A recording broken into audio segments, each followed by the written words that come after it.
Happy New Year, everyone. I'm Emily Rose. And I'm Dan Philgreen. Welcome to Shell Point Today for this New Year's Day. It's January 1st. We'll get the New Year started today with Janine Hammond coming by to tell us about alert pendants.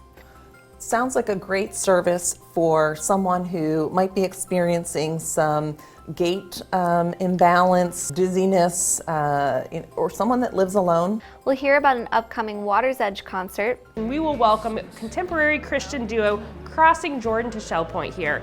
And Editor-in-Chief Sarah Nadal will give us a preview between the pages of the January issue of Shell Point Life magazine.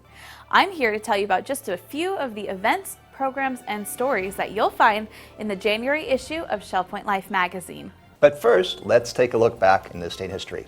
On this day in 1992, Emily was born. That's right, at 7:20 a.m.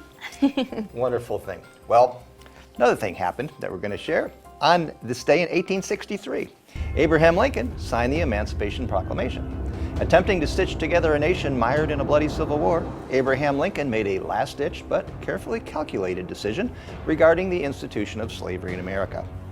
In an August 1862 letter to editor Horace Greeley, Lincoln confessed, quote, "My paramount object in this struggle is to save the Union, and it is not either to save or to destroy slavery," end quote.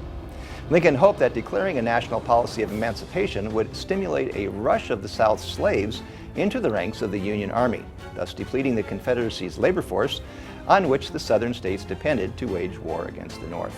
In his attempt to appease all parties, Lincoln left many loopholes open that civil rights advocates would be forced to tackle in the future.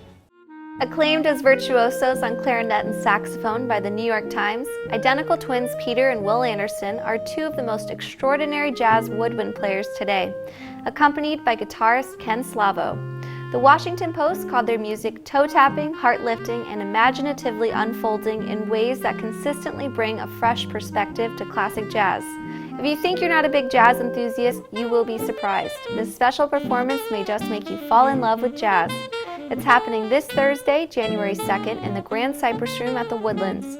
Tickets are $25 and call a concierge desk to see if there are any left. The program starts at 7 p.m. It's not only a new year, it's a new month, and that means that today you should be receiving your January edition of Shell Point Life magazine. As always, it's chock full of beautiful photographs from around Shell Point and full of information about things you won't want to miss.